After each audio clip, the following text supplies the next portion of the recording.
Hyderabad Bharatiya Janata party parliament అభ్యర్థి మాధవీలతకు అక్కడ ఓటర్లతో పాటుగా భారతీయ జనతా పార్టీ పెద్దలు కూడా జర్కిచ్చారు. ఇప్పటి వరకు మాధవీలతకు అసలు బీఫామ్ కూడా అందజేయనటువంటి నేపథ్యంలో అసలు హైదరాబాద్ లోక్సభ స్థానం నుంచి బీజేపీ నుంచి మాధవీలత గారు పోటీ చేయబోతున్నారా, లేదంటే అసలు భారతీయ జనతా పార్టీ పెద్దలు అభ్యర్థిని మార్చేటువంటి యోచనలో ఉన్నారా అనేటువంటి ప్రశ్నలు కూడా ఉత్పన్నమవుతున్నటువంటి నేపథ్యంలో ఈ అంశానికి సంబంధించి మనతో మాట్లాడేందుకు ప్రముఖ రాజకీయ విశ్లేషకులు, ప్రముఖ సీనియర్ జర్నలిస్ట్ సిఎస్ రావు గారు మనతో ఉన్నారు. సార్తో మాట్లాడదాం. Sir hi sir. Hello. Bharatiya Janata party నుంచి హైదరాబాద్ లోక్సభ స్థానం నుంచి మాధవీలత గారు బరిలో దిగబోతున్నటువంటి నేపథ్యంలో అక్కడ ఓటర్లతో పాటుగా భారతీయ జనతా పార్టీ పెద్దలు కూడా మాధవీలతకి భారీ జలకిచ్చారని, ఆవిడకి ఇప్పటివరకు అసలు బీఫామ్ కూడా అందజేయలేదంటే అభ్యర్థిని మార్చే యోచనలో భారతీయ జనతా పార్టీ పెద్దలు ఉన్నారు అంటూ కూడా కొన్ని ప్రశ్నలు ఉత్పన్నమవుతూ ఉన్నాయి. అసలు ఏంటి సార్ అక్కడ ఏం జరుగుతుంది? ఇప్పుడు ఒకటి ఏంటంటే నోటిఫికేషన్ వచ్చింది, నామినేషన్ చేసేసారు.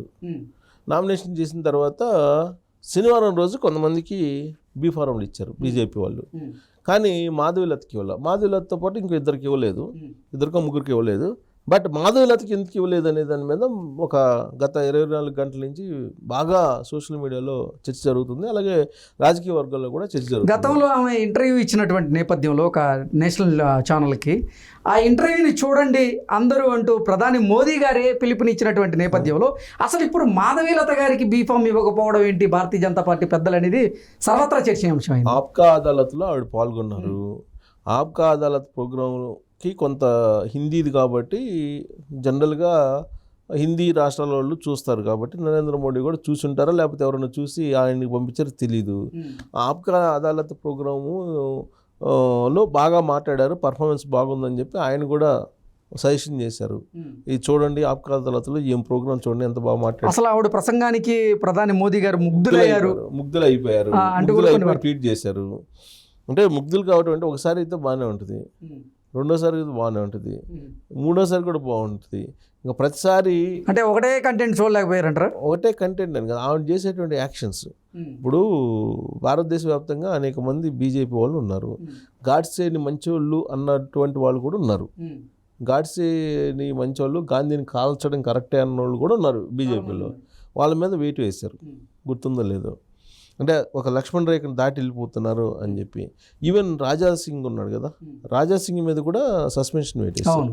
Raja Singh senior BJP leader కదా, రాజా సింగ్ మీద కూడా సస్పెన్షన్ పెట్టేసి లాస్ట్లో ఎలక్షన్ లాస్ట్ దాకా ఆ సస్పెన్షన్ లిఫ్ట్ చేయాల. లాస్ట్లో లిఫ్ట్ ఇచ్చేసి వార్నింగ్ ఇచ్చారు, నోరు జారొద్దు అనేది. సో ఇప్పుడు మాధవీలతకి ఎందుకు బీఫామ్ ఆపేశారు? మరి ఆప్కా అదాలత్లో పాల్గొని ఆమె అంత క్రేజ్ సంపాదించుకొని ముగ్ధులయ్యి, నరేంద్ర మోడీ ముగ్ధులయ్యి అంత ప్రశంసలు అందుకున్నటువంటి మాధవీలతకి బీఫామ్ ఎందుకు రాలేదు అనేది ఒక చర్చ బాగా జరుగుతుంది తీవ్రంగా. కారణం ఏంటంటే ఇటీవల కాలంలో ఆవిడ ప్రచారం చేస్తున్నటువంటి క్రమంలో ఒక మసీద్ దగ్గరికి వెళ్ళి మసీద్ మీద ఒక బాణం పెట్టారు, ఒక బాణం ఎక్కుపెట్టింది ఆవిడ ఏదో సత్యభామ లాగా అది చంపుతారు కదా, రాక్షసుని చంపేటువంటి మాతలాగా ఇట్లా ఒక బాణం పెట్టి ఒక పోస్ట్ ఉంది, అది బాగా వైరల్ అయింది. ఆ వీడియో కూడా ఉంది, అది వైరల్ అయింది. అది చాలా వివాదాస్పదమైంది. వివాదాస్పదం కావడంతో పాటు హద్దు మీరి ప్రచారం చేస్తున్నారు అనేటువంటి ఫీలింగ్ వచ్చేసింది. అసదుద్దీన్ ఓవైసీ గారు కూడా ప్రెస్ మీట్ పెట్టి ఏంటి కేంద్ర ఎన్నికల సంఘం దీన్ని చూడదా, స్పందించదా అంటూ కూడా ఆయన ప్రశ్నించడం జరిగింది. ప్లస్ ఇంకోటి ఏంటంటే ఆమె ఫస్ట్ ఇప్పుడు ఆవిడ గురించి బాగా తెలిసింది ఎప్పుడు 5-6 నెలల నుంచి. సరే అంతకుముందు ఆ విధంగా నేను సర్వీస్ చేస్తున్నాను ఏదో చెప్తున్నారు. సరే ఎంత చెప్పినా ఎలివేట్ అయితే కాల. ఆమెకు చాలా ప్లాన్డ్గా బీజేపీ తరఫు నుంచి ప్రచారం చేసుకుంటూ వచ్చింది. బీజేపీ కాదు, అప్పుడు బీజేపీలో చేరలు. అసలు ఆవిడకి టికెట్ అనౌన్స్ చేసిన తర్వాత బీజేపీలో చేరాడు ఆవిడ. అది కూడా ఒక పెద్ద హైలైట్. అసలు ఏ విధంగా ఇస్తారు బీజేపీలో చేరకుండా ఆవిడకి టికెట్ ఎలా అనౌన్స్ చేస్తారు హైదరాబాద్ నుంచి అని. అంటే బీజేపీ జెండా మోసిన వాళ్ళందరూ ఏమైపోవాలి అంటూ కూడా పెద్ద ఎత్తున విమర్శలు చేశారు. యాక్చువల్గా హైదరాబాద్ నుంచి రాజా సింగ్ ఎక్స్పెక్ట్ చేశాడు టికెట్. రాజా సింగ్ని కాదని చెప్పి అసలు ఈ మాధవీలత ఎవరో కూడా తెలియకుండా ఆ పార్టీలో చేరకుండా బీజేపీ అభ్యర్థిని ప్రకటించింది. అక్కడే బీజేపీ మరి పార్టీలో చేరకుండా అభ్యర్థిని ప్రకటించడం అని అంటే బహుశా నేను కూడా మాధవీలత విషయంలోనే అయి ఉండొచ్చు.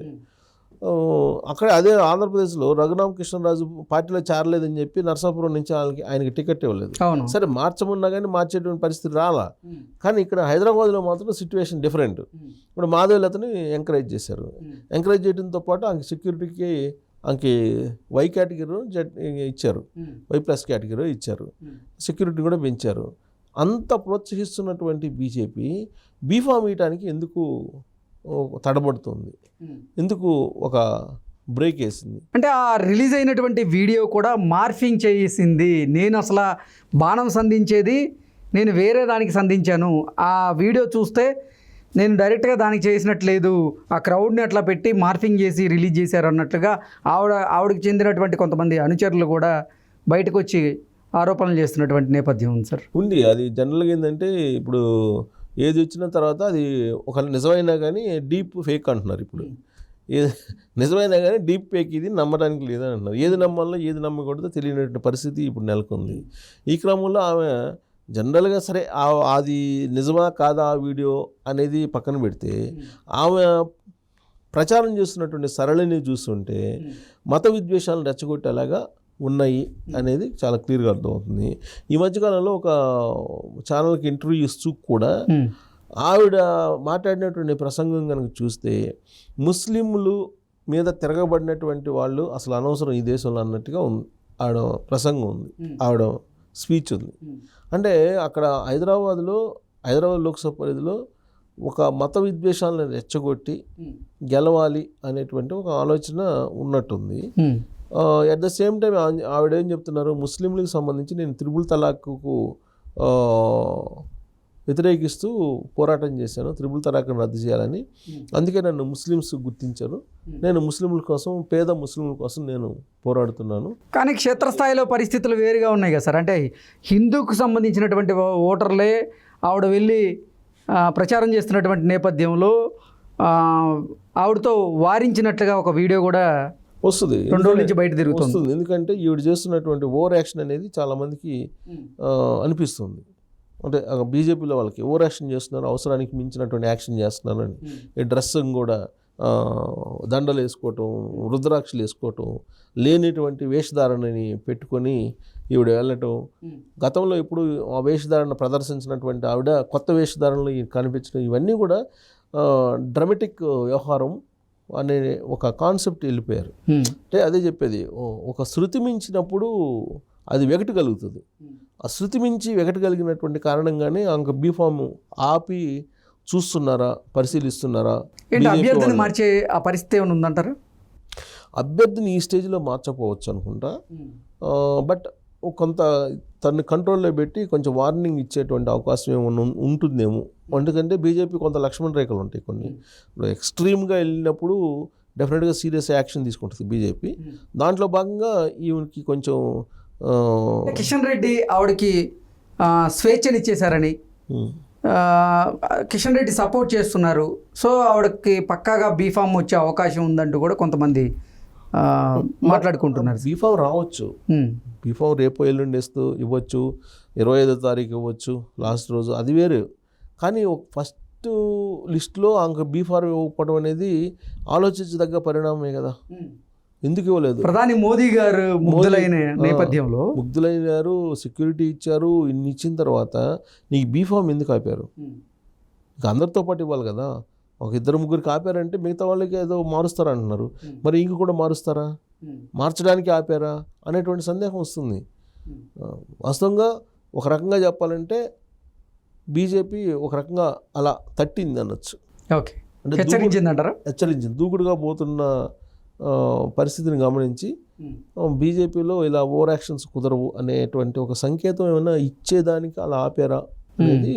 అంటే భారతీయ జనతా పార్టీ పెద్దలు కూడా సార్, హైదరాబాద్ లోక్సభ పరిధిలో ఉన్నటువంటి కొంతమంది ముస్లింలు, అందులోనూ మహిళలు భారతీయ జనతా పార్టీకి ఈసారి ఓటు వేయబోతున్నారని వారు భావించారు.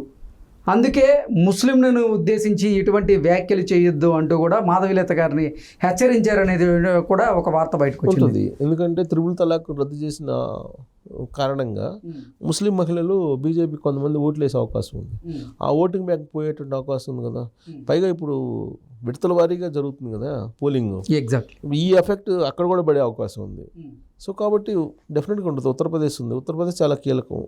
అలాంటి చోట ఇప్పుడు ఇక్కడ ఈవిడ మాధవీలత ఒక హైదరాబాద్ లోక్సభ కాదు కదా, ఈవిడ ఒక క్యాండిడేట్గా చూపించి ఈమె మసీదు మీదకి బాణం ఎక్కబెట్టడం ఇవన్నీ చూసిన తర్వాత చూస్తే ఆ వీడియోస్ అక్కడ కూడా దేశవ్యాప్తంగా భారతీయ జనతా పార్టీ మీద ప్రభావం చూపించే ఎఫెక్ట్ అవుతుంది కదా. సో కాబట్టి కంట్రోల్ జీట్లో భాగంగా ఆపుకుంటారేమో తాత్కాలికంగా అనుకుంటున్నాను.